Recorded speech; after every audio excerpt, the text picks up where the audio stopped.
amigos del ajedrez, soy el maestro internacional Julio Bobri y deseo que nuestros vídeos les ayuden a mejorar su juego.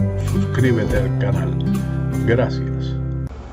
Hola amigos del ajedrez, importancia de las jugadas intermedias, continuación del vídeo anterior sobre este tema.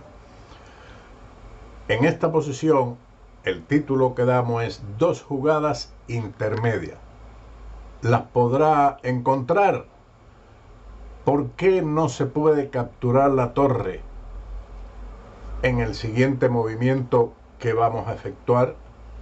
Keres entra en una combinación sacrificando una torre en la cual había que calcular dos jugadas intermedias propias y además del adversario. Veamos cómo comenzó esta combinación. Keres sacrifica su torre en F6. Ahora, le pregunto, ¿por qué esta torre el gran Botvinnik no la capturó? Y la otra pregunta, existen dos jugadas intermedias en este momento por parte de las negras a las cuales el blanco tiene que responder con otras dos jugadas intermedias. ¿Podrá usted encontrarla? Bueno, primero vamos a ver la continuación de la partida.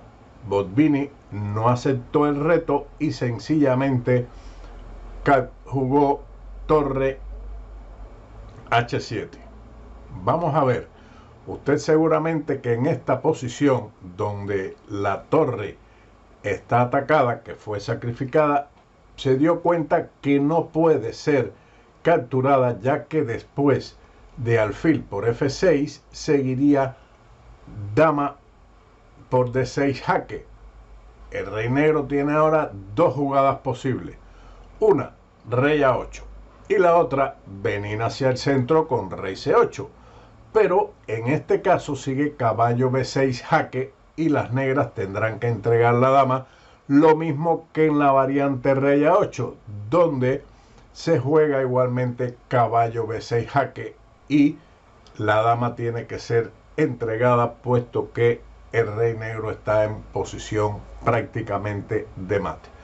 Ahora, después de torre por F6, que ya hemos visto está atacada y regalada, existen dos jugadas intermedias por parte de las negras. Usted ya en este momento detenga el vídeo y encuentre las dos jugadas intermedias de las negras y la jugada intermedia de las blancas. La primera jugada intermedia es alfil por A4. Esto hace que la torre defienda directamente al peón. Si el alfil es capturado con el peón, entonces la dama no podrá ir a D6 como en la variante principal que habíamos visto anteriormente. Así que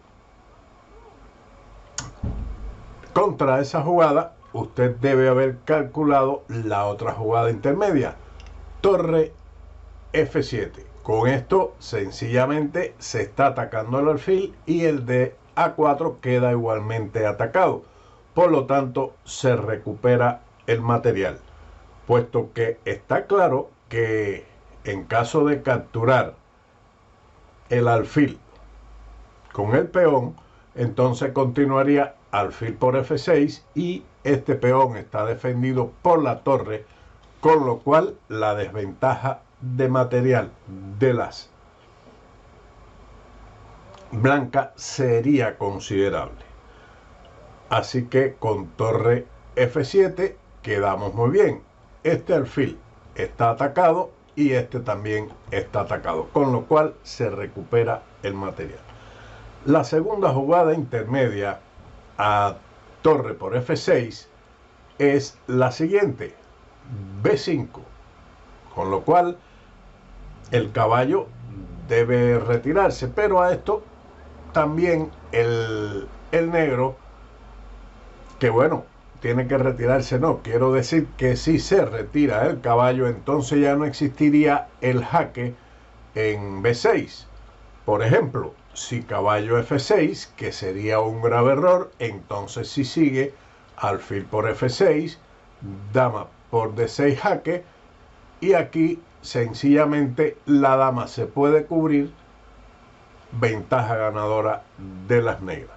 Por tal motivo existe contra B5 una jugada intermedia, que es torre F7. Igualmente la torre se dedica a atacar el alfil en caso de que el caballo sea capturado por este peón. En caso ahora de que las negras jueguen alfil E8, esto tiene que haberlo calculado, pues esto es otra jugada intermedia dentro de las jugadas intermedias que habíamos visto. Pero aquí había que calcular que el blanco continúa con torre G7, B por A4 y ahora dama B4 jaque. Dos retiradas posibles, o mejores, las mejores de las negras, es rey C8. La otra jugada sería rey A8. A lo que sigue otra jugada intermedia, también en este momento, que es E5. Jugada intermedia y un tema táctico de despeje. Se está amenazando el peón de D6 y un jaque muy fuerte en la gran diagonal contra el enemigo. Y ahora, en caso de que las negras intenten evadir esas dos amenazas con D5, entonces puede observar que el alfil D7 queda indefenso y sigue torre por E7. La otra continuación que habíamos dicho contra dama B4 es rey C8. Aquí seguiría torre D3, una jugada muy fuerte que amenaza claramente torre C3 con un jaque fatal para las negras. Ellas se pueden defender claramente con torre D7, torre C3 jaque, rey D8, pero ahora sigue dama A5 jaque.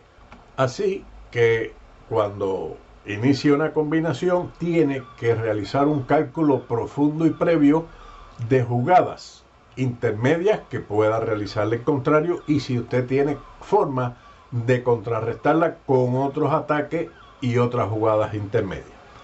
Vamos a regresar entonces a la partida. Las negras, como calcularon todo lo anterior, jugaron torre H7. Y Keres sencillamente jugó torre G6. Pero lo más importante de este pequeño vídeo es sencillamente el valor del cálculo previo y las jugadas intermedias, tanto del adversario como las nuestras. Espero que les sea de utilidad este fragmento de partida y nos veremos como siempre en otro temas de ajedrez con Bowdy. Chao.